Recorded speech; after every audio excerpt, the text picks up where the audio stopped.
Okay, so in this episode of Unity in Diversity, we're gonna discuss about various festivals which are celebrated in India, and I'm going to show you how, even though they are celebrated in different regions, they have the same meaning and the same concept.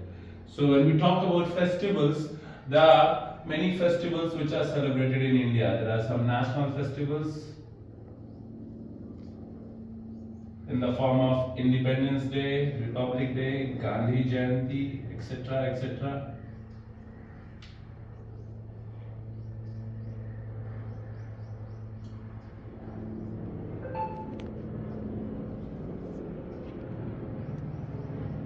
Then there are some regional festivals.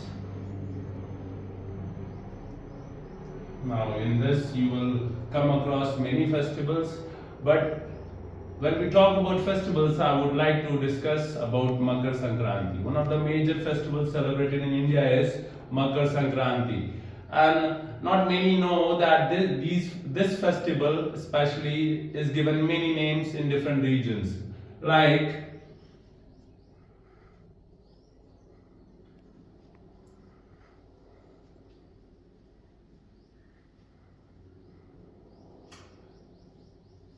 it is known by the same name Makar Sankranti in states like Bihar, where we on this special occasion in Bihar people eat dahi chuda, and in the evening they would have khichdi. So this is a speciality of Bihar. In other regions, it is known as Lodi in Punjab.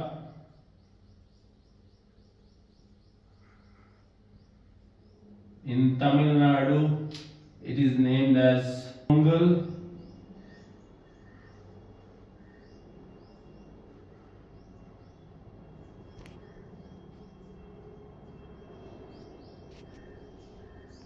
Then in Kerala, the same Makar Sankranti is given another name called Onam. Likewise, in different states of India, say one more I recollect just now, it is known as Bihu in Assam.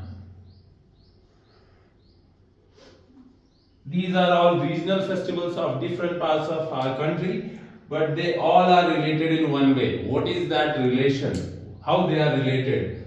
Now we know that in India, most of the population is dependent on agriculture, and in agriculture, the most important part of agriculture is the harvesting season, when the time to cut the crop and gain whatever has taken place, whatever has evolved from our fields. And we celebrate it in different forms in different parts of our country. And that is why this Makar Sankranti is basically a harvesting festival.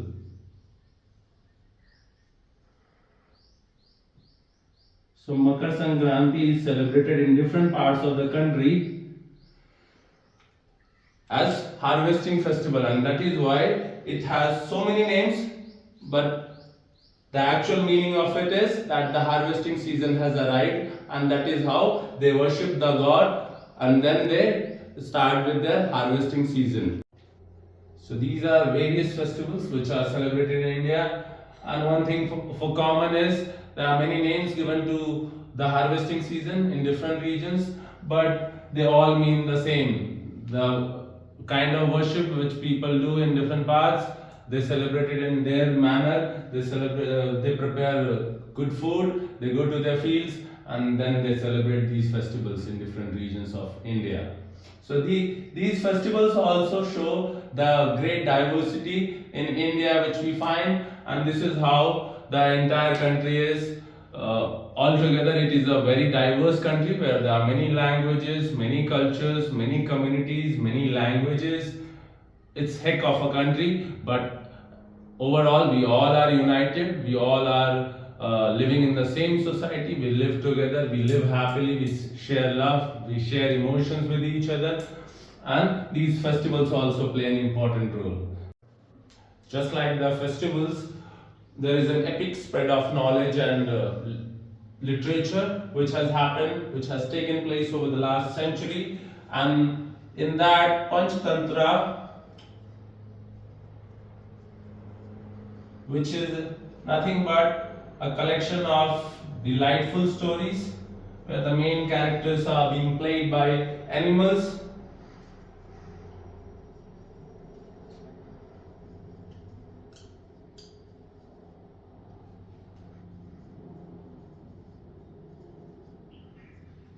So Panchtantra, where the main characters are played by animals. These stories also inspire people. They make you learn new skills from these animals. You come to know about their lifestyle, their adaptation in different environment, and this is how humans have grown or evolved over the years. So these stories also play an important role in our life, and to make them understand, the main part is that these stories were earlier written some 2200 years ago in Sanskrit text. After this, a lot of adaptations have happened. In fact, 50 languages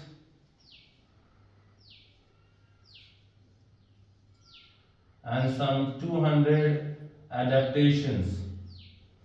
Now, let me make this clear. Adaptation means some changes. Original story, there is a original story. If I make certain change on my own and I rewrite that thing, that will be called as adaptation. So there is nothing to worry about. It's a simple word. Some change has happened in that story, and again it has been rewritten in some other language. That is how these main characters, the played in Panchatantra, it has been adapted in 200 ways in 50 different languages. This is about literature, how it spread in different parts of the country. When we talk about the epics, the two great epics which have taken place as per our Vedas, the Mahabharata and the Ramayana. Now these two epics actually originally were written in Sanskrit, but later on they were converted into many languages, which allowed the world to know about our history. It also allowed the spread of our culture in different parts of the world, and this is how the knowledge was shared among Indians and also across the globe. So this is how knowledge spread from our generation to the next generation. There were many adaptations which happened in different languages, and knowledge was shared all across the globe. When we talk about these two epics, Mahabharata and Ramayana,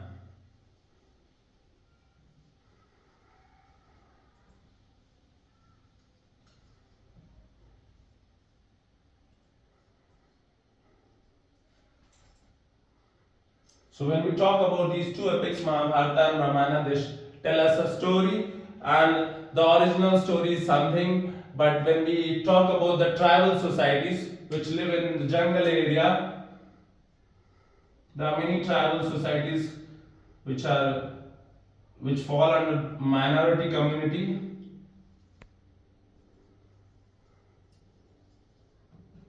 Like, take an example of Mundas, the Bhils, and others. These societies, these community people, they have a different story about Mahabharata and Ramayana. When we talk about Mahabharata, there is a story of Lord Krishna trying to restore dharma on earth. When we talk about Ramayana, there is a story of four brothers, how Lord Rama goes on exile with his wife along with his younger brother, and then the rest everyone knows what happened. So when they were on exile in Mahabharata, Pandavas go on an exile. So in Mahabharata, when they were on exile, they lived in jungle areas and they visited these societies. The tribal societies had the luxury of getting to know about these characters, and that is why these tribal society people, they have a different flavor to add to these two epics of India or the Indian culture. So these societies also, these tribal people also play an important role in spreading the knowledge and literature in different parts of our country. That is it from Unity in Diversity. I hope you would have loved the explanation, and if there are any doubts, you can drop a message in the comment box. Don't forget to like and subscribe. Do share it with your friends, family, and hope we'll improve from here onwards. We'll build a good reputation and we'll try to improve ourselves. Thank you. Have a nice day. Jai Hind.